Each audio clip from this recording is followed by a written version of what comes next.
Comunismo. Historia de una ilusión.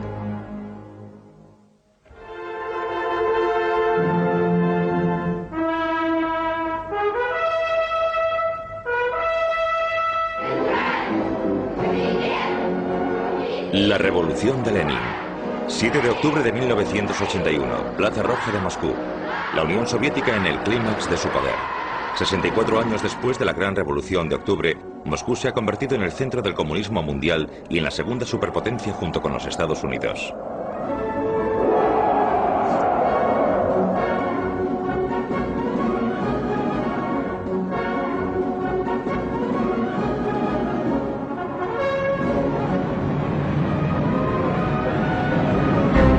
En 1991 los tanques atraviesan una vez más las calles de Moscú.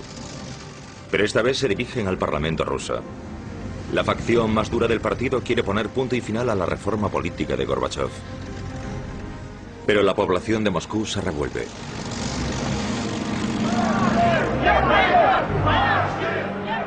Boris Yeltsin, el primer presidente de la Federación Rusa nombrado en unas elecciones libres, subido a un tanque blindado, apela al pueblo para que oponga resistencia a los tanques putschistas. El putsch fracasa y con él el mayor experimento social y político del siglo XX. Yeltsin ofrece esperanza para una nueva política post-Gorbachov tras el fallecimiento del imperio. ¿El fin de la Unión Soviética significa también el fin de la idea de comunismo? Una idea que ha cautivado la imaginación de gente de todas partes del mundo durante décadas. ¿Cómo se puede explicar el colapso del sistema comunista, la caída desde el poder mundial a la nada política?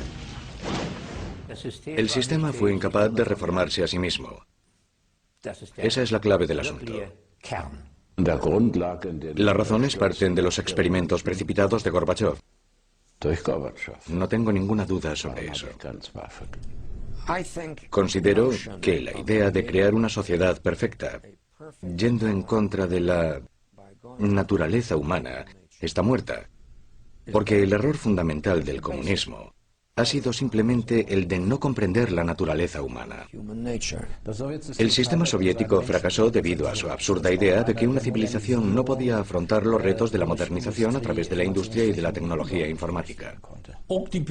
Ni los propios burócratas creían ya en el sistema.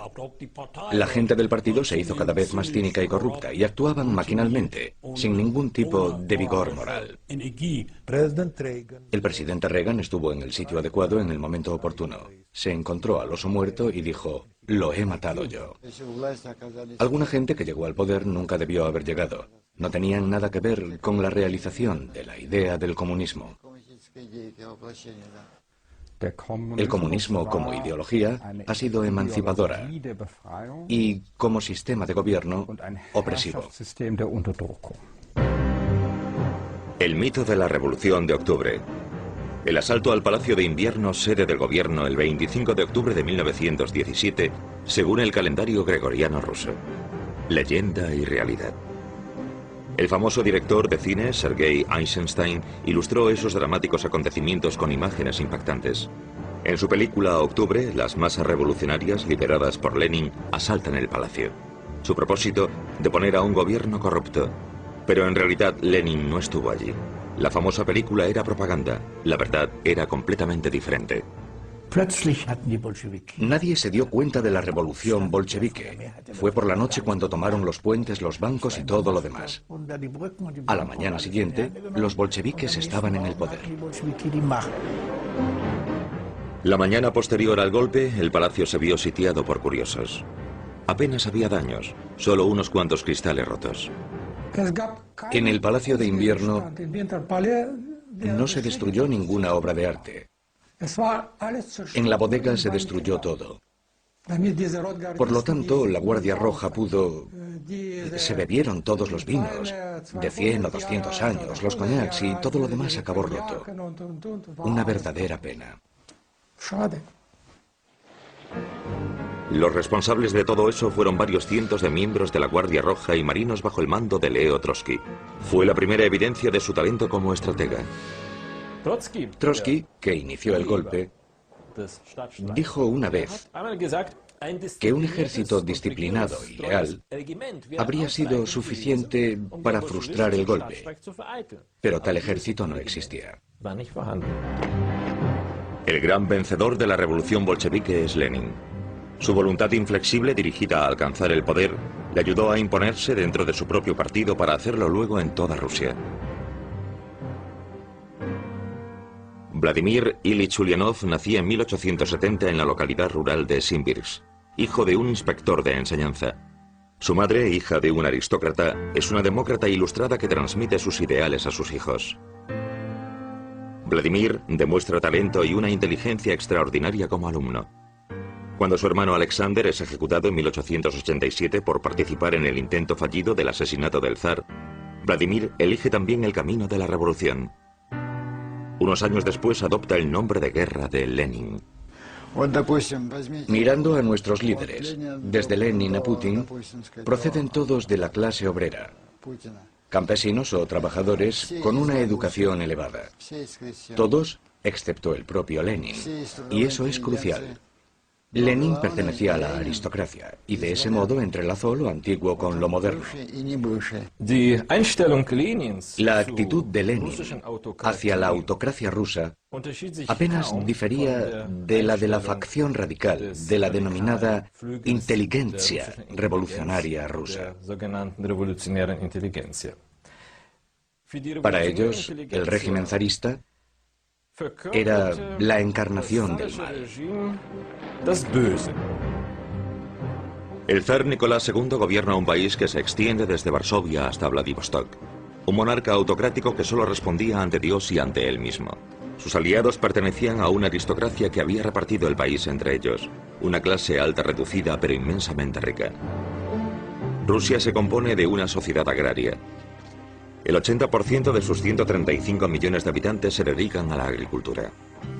La servidumbre de los campesinos es abolida en 1861, convirtiéndolos en ciudadanos libres, pero siguen sin poseer las tierras. Comparados con los campesinos, eran pocos los trabajadores industriales, 3 millones.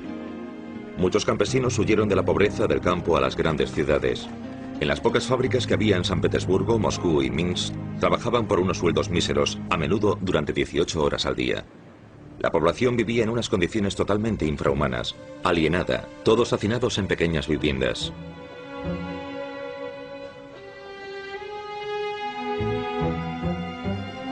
El régimen zarista resiste cualquier tentativa de democratización. Los partidos políticos fueron ilegales hasta 1905, y sus miembros perseguidos, arrestados y encarcelados. Miles acabaron en prisión o desterrados. Cuanto más atrasado está un país, más probabilidades hay de que se produzcan acciones de protesta violentas. Y cuanto mayor sea la presión ejercida por el Estado, la policía y los militares sobre una sociedad, menores son las posibilidades de que los objetivos marcados por los movimientos socialistas se lleven a cabo por medios democráticos.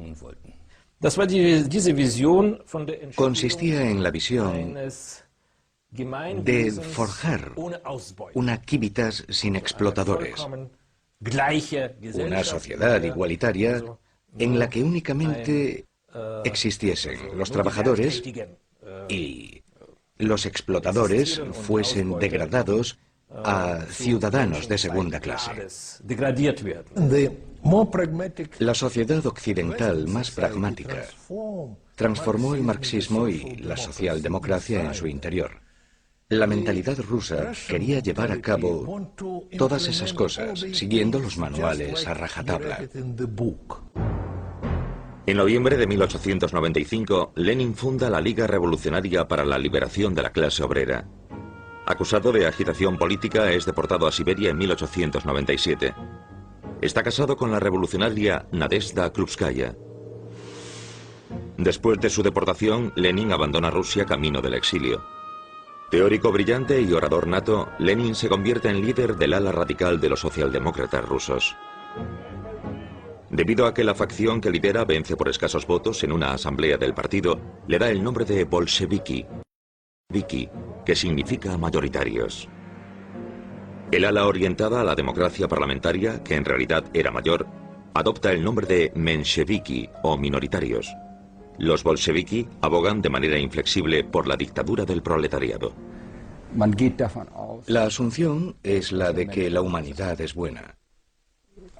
Por lo tanto, como yuxtaposición a las creencias conservadoras o liberales, la humanidad no necesita ningún freno ni equilibrio, ni control alguno. Y esta es la falacia fundamental del comunismo, también con Lenin, que condujo a un poder sin restricciones inherente al bolchevismo desde sus inicios. Se suponía que era un partido de revolucionarios profesionales, un partido centralizado y firmemente disciplinado que había asumido el papel de vanguardia de la clase obrera. Esta concepción, que marcó una increíble ruptura histórica del movimiento marxista, fue verdaderamente revolucionaria. La principal premisa es: el pueblo no sabe lo que es bueno para él. Un método científico de élite debe descubrir de forma objetiva lo que es bueno para el pueblo. Aquí la subjetividad no es pertinente. Verano de 1914. El asesinato del heredero al trono de Austria lleva la tensión internacional a su límite. Rusia moviliza a sus tropas. Alemania declara la guerra. Desde el exilio, Lenin considera que el estallido de la Primera Guerra Mundial supone una necesidad histórica y señala el inminente fin del capitalismo.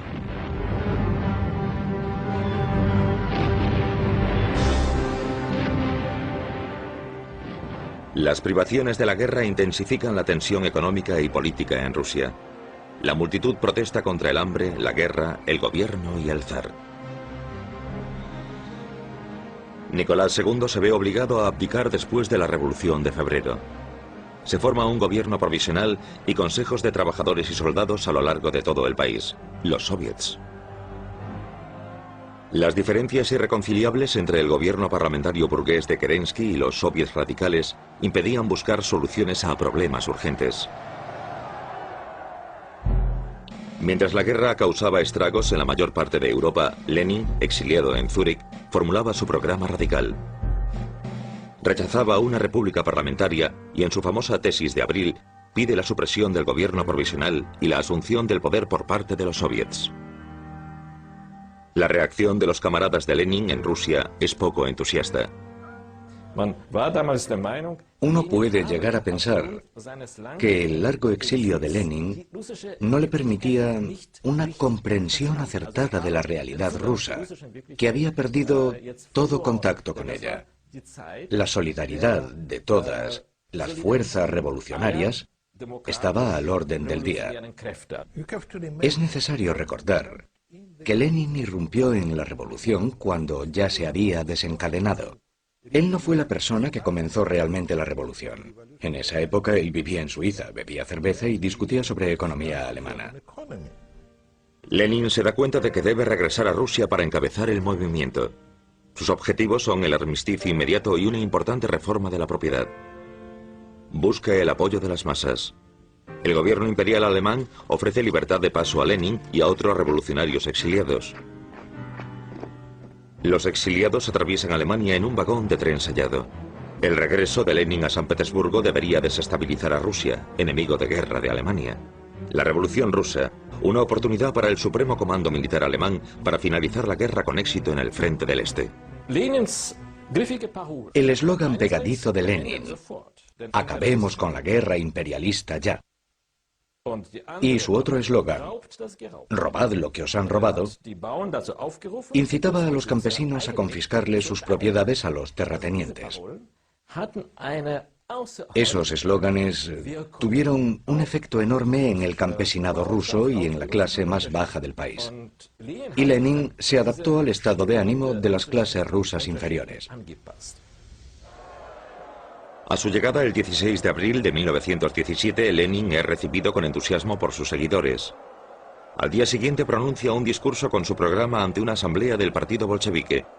La revolución burguesa de febrero debe ir seguida de la revolución socialista.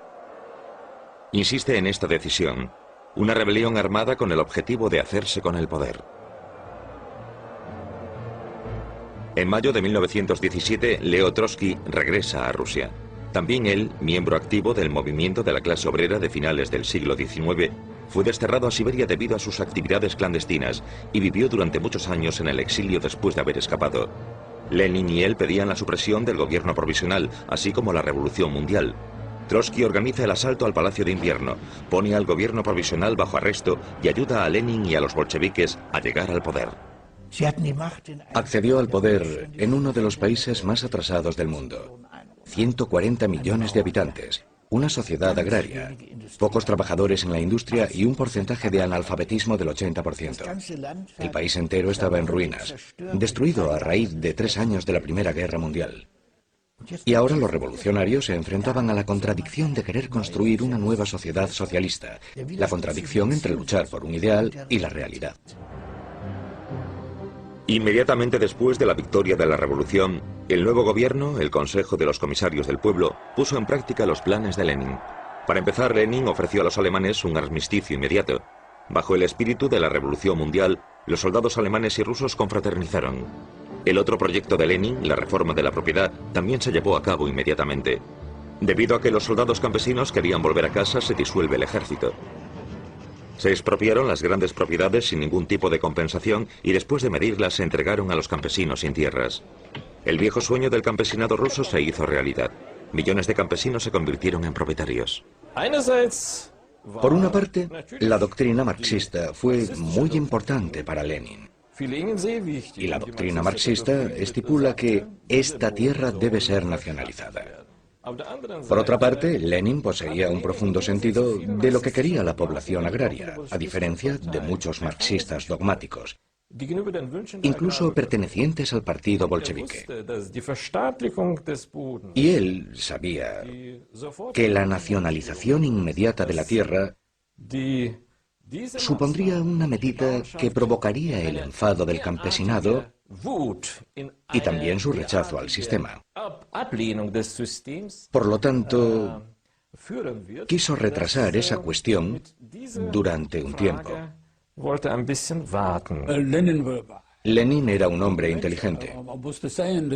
Debía darse cuenta de que Rusia no era un país tan desarrollado industrialmente como Alemania o Inglaterra, ni siquiera como Bélgica o Francia. Rusia era un país agrario con una población relativamente pequeña de trabajadores industriales. No podía construirse una revolución contando solamente con los trabajadores de Moscú y Petrogrado. Y esa fue su contribución a la teoría revolucionaria. Su gran alumno puede que no fuese Stalin, sino Mao. Para los nuevos propietarios, Lenin es un héroe. Creen en un futuro mejor y celebran la revolución socialista. Para el principal teórico de los socialdemócratas alemanes, Karl Kautsky, eso es obstinadamente erróneo. Según Kautsky, lo que Lenin y sus seguidores habían planeado en Rusia y llevado a cabo en 1917 no era una revolución proletaria y tampoco la primera gran revolución socialista, sino la última revolución burguesa. Marx y Engels decían en su manifiesto comunista que el programa comunista se puede resumir en una frase: la abolición de la propiedad privada. Según Karl Marx, la propiedad privada de los medios de producción debe ser nacionalizada. La sociedad burguesa únicamente puede vencerse a través de la dictadura del proletariado. A ojos de los radicales socialistas, Lenin no es marxista. Más del 90% de la tierra cultivable de Rusia estaba en manos de los campesinos cuando tuvo lugar la guerra civil. Por lo tanto, podría decirse que era un marxista dogmático, pero flexible. Incluso de una forma más radical, uno podría preguntarse: ¿era Marx realmente marxista? Isaac Berlin escribió una vez: si Marx se levantase de su tumba, diría, por encima de todo, no soy marxista. Para Lenin, no se trataba solo de una dura lucha ideológica. También estaba vinculada a su absoluto desdén por quienes creían en esas ideas. A pesar de todo, Lenin casi nunca utilizó palabras duras contra sus oponentes. No, era tranquilo, a decir verdad. Todo su odio y desdén iba dirigido contra los liberales y socialdemócratas. Sin embargo, deberían estar mucho más próximos a él que sus auténticos adversarios. El 25 de noviembre de 1917 se celebran las primeras elecciones libres en Rusia. Por primera vez en la historia las mujeres tenían derecho a voto. Vence el Partido de los Socialrevolucionarios. Los bolcheviques consiguen solo la cuarta parte de los votos. Lenin presiente que su poder está en peligro y en diciembre crea la Policía Secreta Nacional, la Checa. Los bolcheviques, como todos los partidos de izquierda o de centro, lucharon contra el régimen zarista y por una asamblea constitucional resultante de unas elecciones libres con votos secretos. Finalmente, en noviembre de 1917, tales elecciones tienen lugar. Y a principios de enero de 1918 se forma la Asamblea Constitucional, dejando patente que el 70% de sus miembros pertenecían a un partido campesino. Cuando el 18 de enero de 1918, en su primera reunión, los diputados de la Asamblea Constitucional votan en contra de que se transfiera todo el poder a los soviets, Lenin abandona la sala. Fue la última reunión que permitieron los bolcheviques.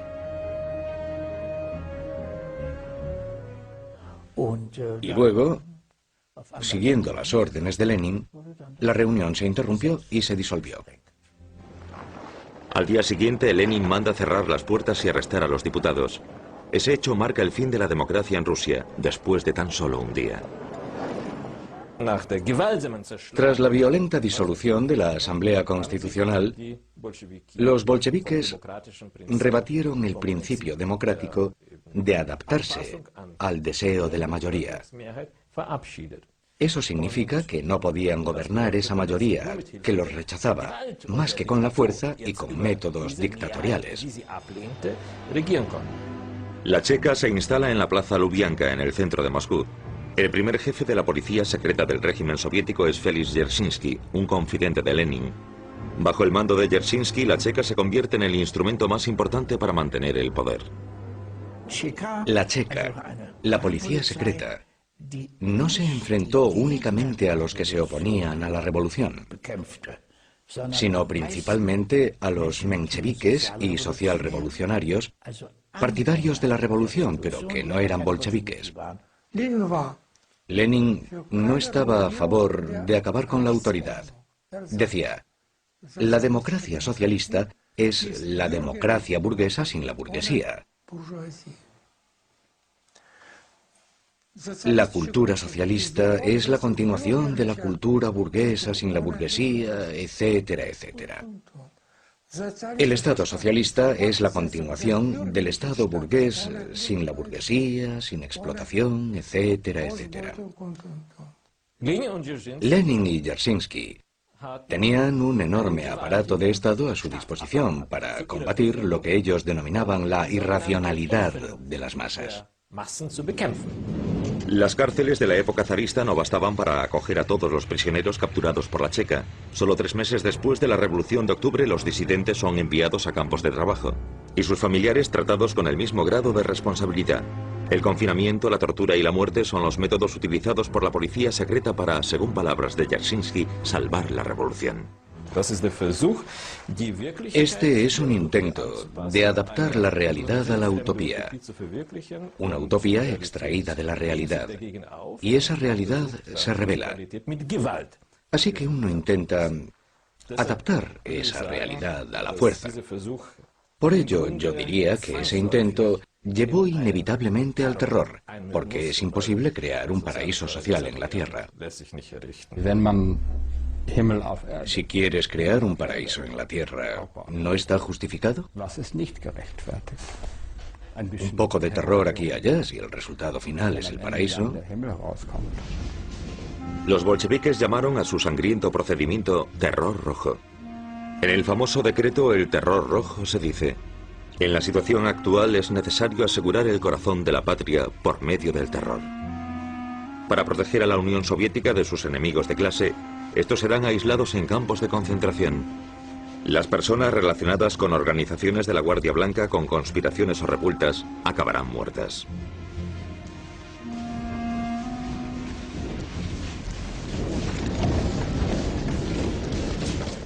Glorificar este terror rojo y la necesidad de racionalizarlo, creo que eso se corresponde, por una parte, con restos del pensamiento de la Primera Guerra Mundial, y que por otra procede de la idea de que solo mediante la fuerza se puede abrir un camino mejor.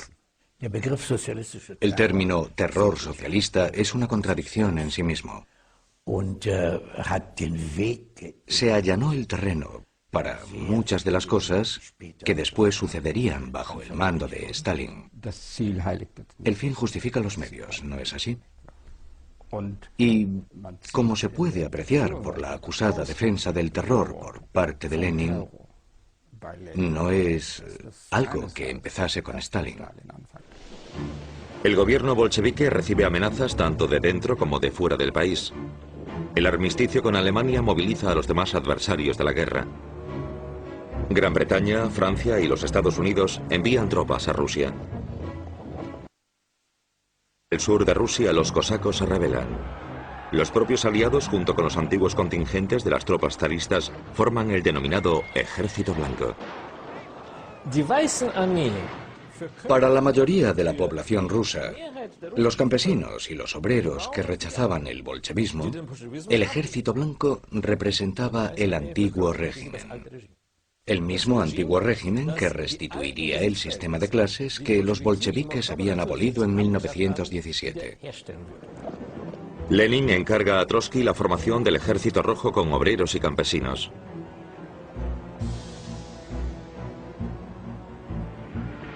Se desencadena un conflicto sangriento en todo el país. Pueblos reducidos a cenizas, poblaciones masacradas. El gobierno afianza su poder a través del terror. Los prisioneros son asesinados.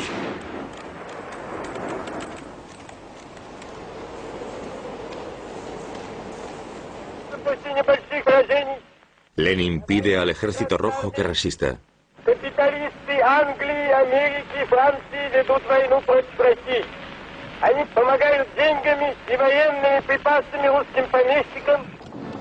En el verano de 1918 el Ejército Rojo se retira y la revolución está en peligro. Lenin confía en el apoyo de Alemania. Y luego ese objetivo a gran escala que se fijaron. Estamos en vísperas de la Revolución Mundial. Es de lamentar que estemos haciendo esto ahora en Moscú, pero no hay duda, dice Trotsky, de que dentro de pocas semanas estaremos celebrando nuestros congresos de la Internacional Comunista en Berlín, en París y en Londres. ¡Qué optimismo! Y también aquí, en los Estados Unidos, se produjeron grandes huelgas industriales y disturbios. Problemas de regulación, reajustes económicos y sociales después de la guerra. Nuestras élites en aquel entonces tenían mucho miedo de que tales corrientes revolucionarias nos pudiesen alcanzar. Los bolcheviques ganaron poder en Rusia con el propósito de iniciar una revolución mundial. Por lo tanto, pensaban que la guerra mundial, que había hecho añicos el orden capitalista existente, era la única oportunidad de los partidos proletarios para abolir el capitalismo de una vez por todas. La verdadera victoria de la revolución del proletariado debía tener lugar en Occidente, según Lenin. Después de perder la guerra, la revolución llega a Alemania. Se produce la escisión del SPD para dar lugar a los socialdemócratas de la mayoría e independientes, el USPD, y a la revolucionaria Liga Espartaquista que sigue el modelo de la Revolución Rusa. En estas grabaciones el diputado del SPD y presidente del Parlamento, Philipp Scheidemann, informa. Ya en la mañana del 9 de noviembre de 1918, el Reichstag parecía un campamento militar. Obreros y soldados entraban y salían, muchos llevando armas. Ever y yo nos sentamos ansiosos en el comedor con algunos amigos. Como era habitual, solo se sirvió una sopa aguada. Luego un grupo de obreros y soldados irrumpieron en la estancia y vinieron directos a nuestra mesa. 50 personas gritando a la vez. Scheidemann, ven con nosotros. Philipp, tienes que salir y hablar. Liebknecht quiere declarar una república soviética. ¿Qué? La situación estaba clara para mí. ¿Alemania una provincia de Rusia? ¿Una rama soviética? No y 1000 veces no. Vi la locura soviética ante mí. El reino zarista del terror sustituido por uno bolchevique. No, no, eso en Alemania no, con todo lo que se estaba sufriendo ya. Para anticiparse a Karl Liebknecht, Philipp Scheidemann declara a Alemania como república democrática. No debe suceder nada que deshonre el movimiento obrero. Manteneos unidos, leales y honrad vuestro deber. La vieja y corrompida monarquía se ha derrumbado. Larga vida a la nueva. Larga vida a la República Alemana. Entre los herederos políticos de Marx y Engels sobreviene una contienda fraternal. Mientras los socialdemócratas de la mayoría de Scheidemann eligen el camino de la democracia parlamentaria, la izquierda radical lucha por el sistema del Consejo Obrero Soviético. Todo el poder para los consejos obreros. Este fue el eslogan de la Liga Espartaquista fundada en 1916 por Karl Liebknecht y Rosa Luxemburgo. Opino que Rosa Luxemburgo era tan, yo diría, demócrata fundamentalista, que tenía que rechazar todo aquello que perjudicase al desarrollo democrático,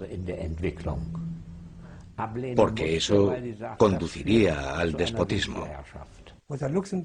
Rosa Luxemburgo fue, en mi opinión, la única figura revolucionaria de Europa que podría rivalizar con Lenin, llegando él incluso a aceptarlo. Nacida y criada en Polonia, Rosa Luxemburgo vive en Berlín desde 1899 y se convierte en la principal representante política de la izquierda alemana. En 1918 cofunda el Partido Comunista. Cada vez dedica más críticas a la izquierda militante, así como a los grandes líderes de la Revolución Rusa. Ella había observado también que Lenin no vacilaba a la hora de enfrentarse a sus oponentes. Sin embargo, debo decirlo, a pesar de la previsión del bolchevismo, si mira sus bases políticas y especialmente su famosa frase sobre que la libertad siempre será la libertad de aquellos que piensan diferente, te das cuenta de que lo que ella pensaba y quería no era tan liberal y pluralista como podría parecer a primera vista. En sus obras figuran curiosos e interesantes pasajes en los que se dice que la mayoría decisiva no siempre tiene por qué ser cuantitativa. Eso es algo relevante. Por lo tanto, Rosa Luxemburgo tenía un profundo sentido de los problemas del poder. Vio el gran peligro que suponía que la acción de la minoría terminase en catástrofe. Pero por otra parte, debido a su aparente fe en la espontaneidad de las masas, ya no fue capaz de contradecir la acción masiva una vez que se produjo. Y así es como justifica ella la revuelta espartaquista, algo que no hubiese querido. Los marinos revolucionarios ondean la bandera roja en la puerta de Brandenburgo. La Liga Espartaquista cree, al igual que su gran modelo Lenin, que ha llegado la hora de rebelarse. Y el 6 de enero de 1919 declara que el gobierno provisional de Alemania ha sido destituido.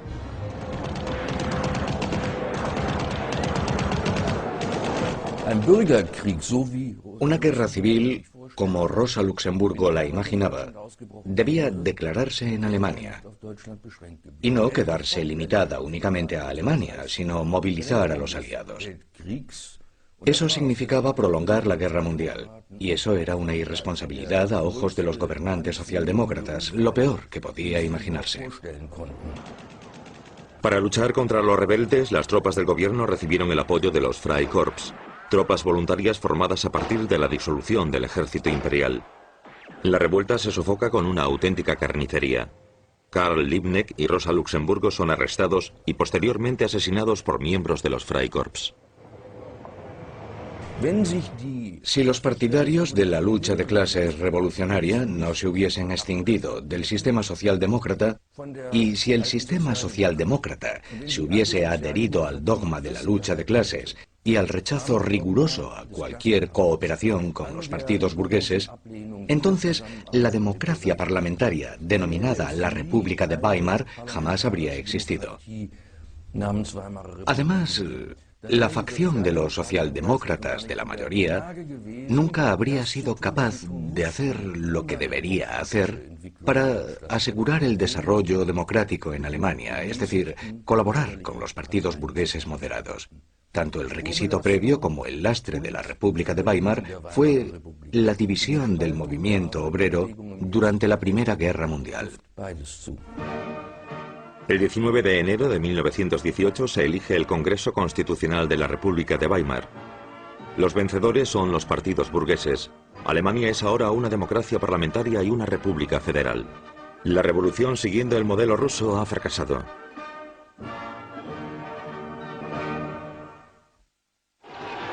En Rusia continúa la guerra civil, y mientras el pobremente organizado Ejército Blanco pierde terreno, el Ejército Rojo avanza.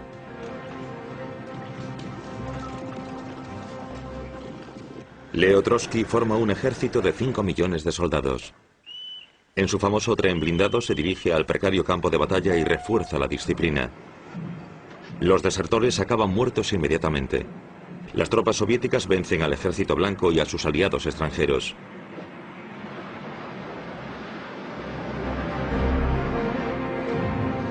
El 13 de diciembre de 1919, los aliados deciden retirar su apoyo al Ejército Blanco. El Ejército Rojo desfila celebrando la victoria.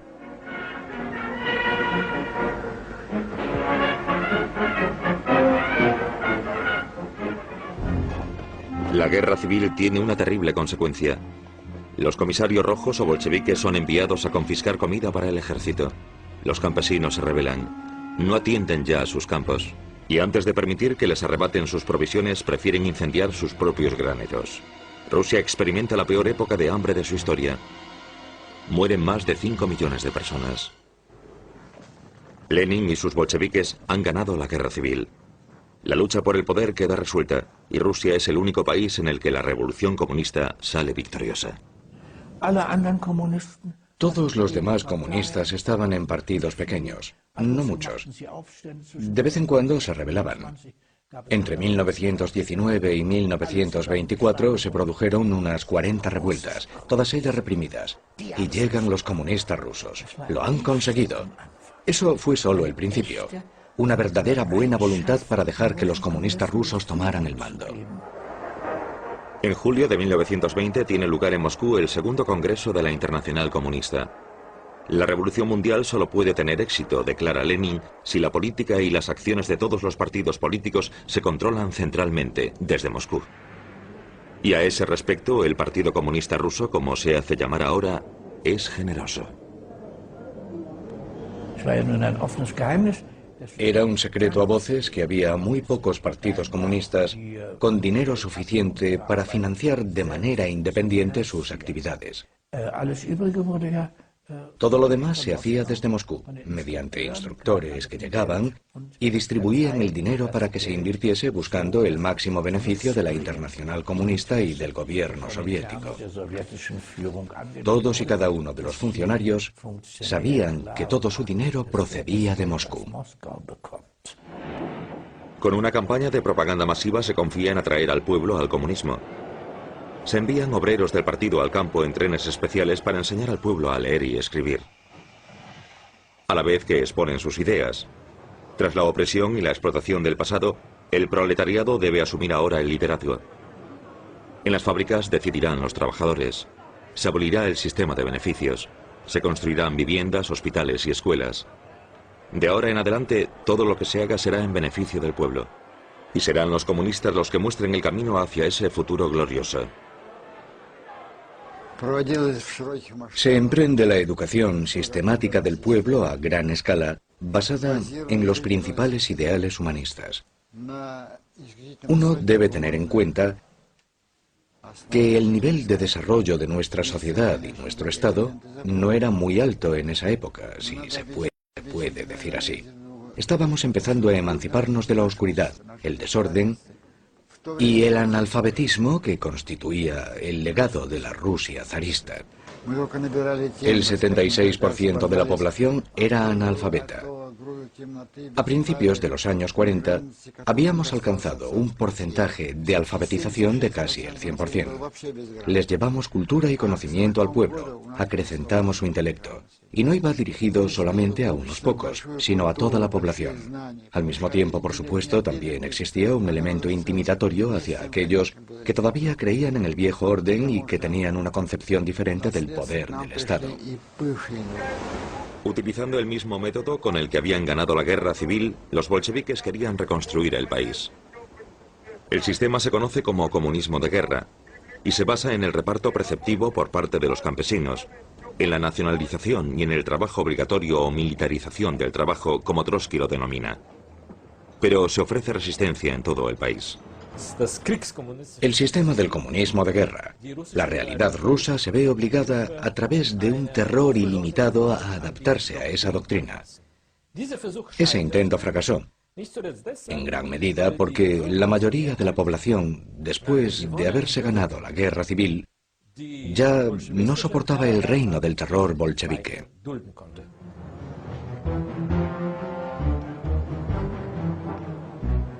En enero de 1921, los trabajadores de Petrogrado inician una huelga. El gobierno responde con ley marcial y se producen arrestos arbitrarios en masa. El 28 de febrero de 1921, 16.000 marinos se unen a los trabajadores en huelga. Apelan al pueblo. Ha llegado el momento de quitar de en medio a los comisarios autócratas. Todo el poder para los soviéticos, ningún poder para el partido. Los huelguistas piden el fin de la opresión, del terror y de las detenciones. Piden que se restituyan las libertades conseguidas en la revolución. También las elecciones con votos secretos, la libertad de expresión y la formación de otros partidos.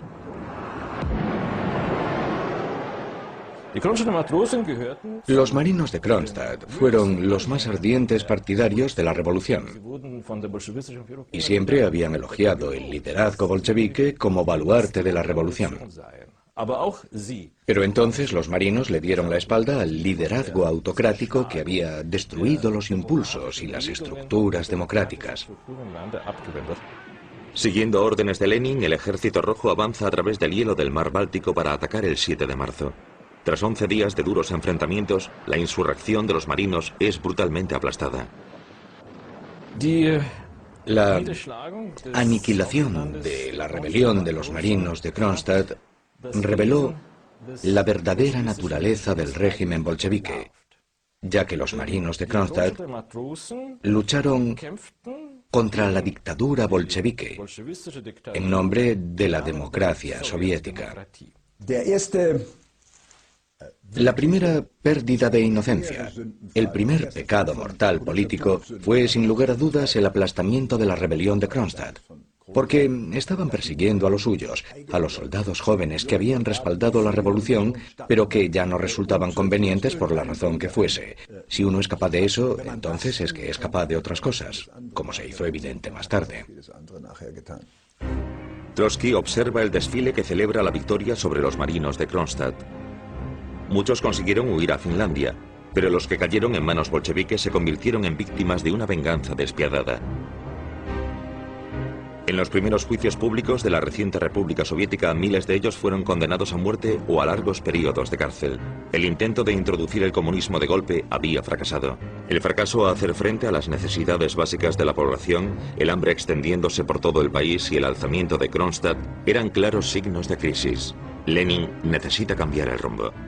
Al igual que su redistribución de la tierra en 1917 violaba los principios marxistas, ahora Lenin está a punto de realizar un giro económico con evidentes fundamentos capitalistas. Él creía en la teoría puramente científica de Karl Marx, que en realidad era una utopía. Pero eso solo fue hasta 1921. En 1921, Lenin invierte la política soviética, vuelve a permitir la nueva política económica, la propiedad privada, y pide a los ciudadanos que lo secunden, encontrándose con una gran oposición entre sus seguidores, Trotsky, Stalin y muchos más.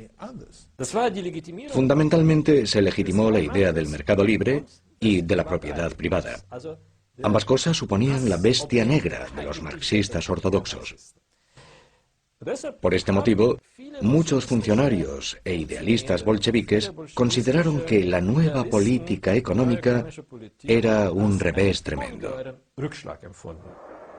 Lenin intenta salvar la economía del país en el 10º Congreso del partido. Su nueva política económica, NEP de forma abreviada, es extremadamente controvertida. Incluso sus aliados más próximos recibieron su política con burlas mordaces. Tras un acalorado debate, Lenin alcanza, a pesar de la oposición, una resolución gubernamental. Dentro del partido no se tolerarían facciones diferentes. Oposición significa expulsión. La dictadura comienza ahora dentro del mismo Partido Comunista.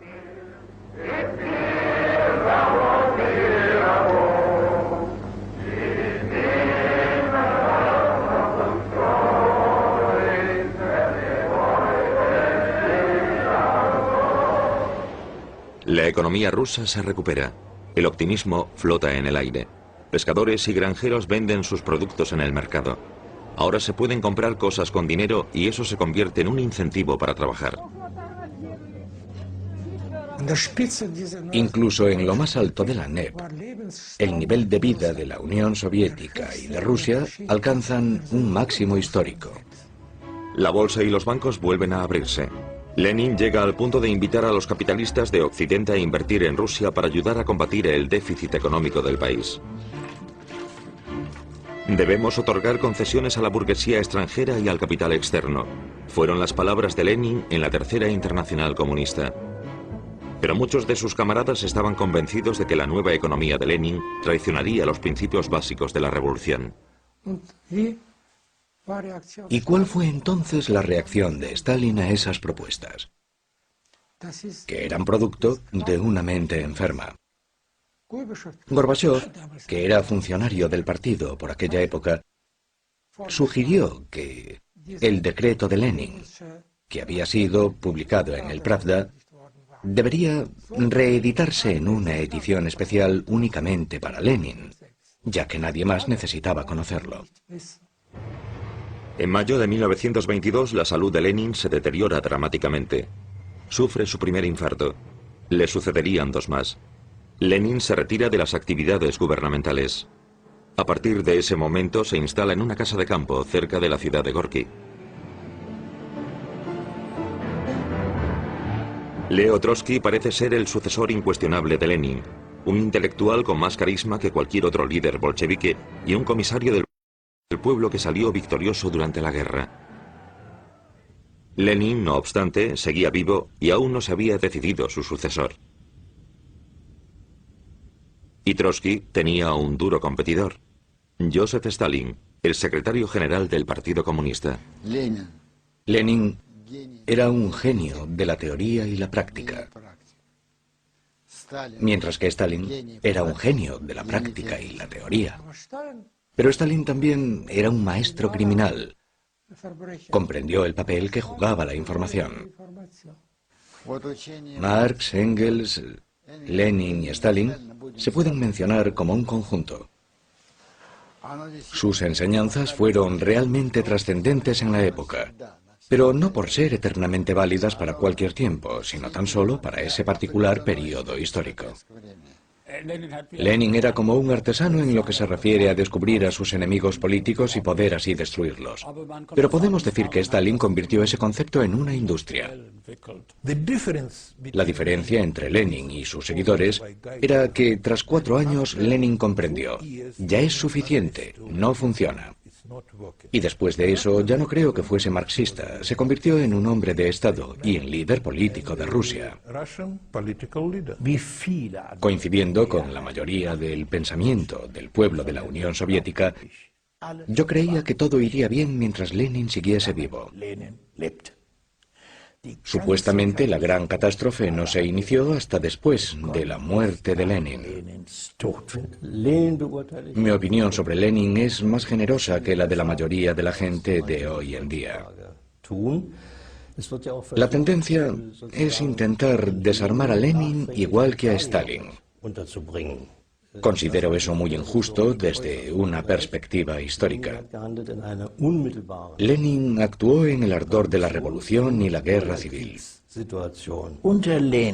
Bajo el mando de Lenin, el Partido Comunista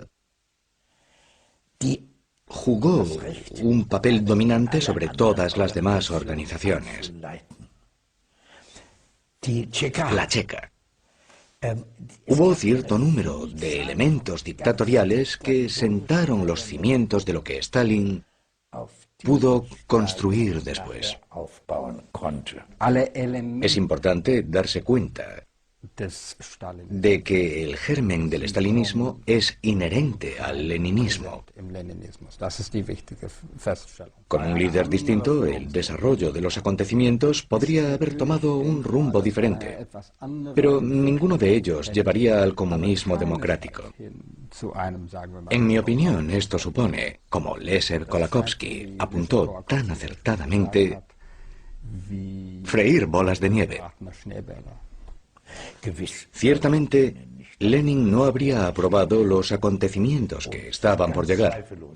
Y sin duda alguna, algo que fue discutido secretamente en la época soviética, si Lenin hubiese estado vivo, habría sido condenado en uno de los juicios que tuvieron lugar entre los años 1936 y 1938. Lenin muere el 21 de enero de 1924. El país entero está de luto. Stalin organiza el entierro. En un telegrama enviado a Trotsky le comunica una fecha falsa para impedir que su competidor asista al funeral. En su testamento político, Lenin advertía sobre la ambición de Stalin, pero ya era demasiado tarde. En un lapso de tiempo de 2 años como secretario general del partido, sustituyó a 16.000 funcionarios. Comienza otro episodio sangriento de la historia de Rusia.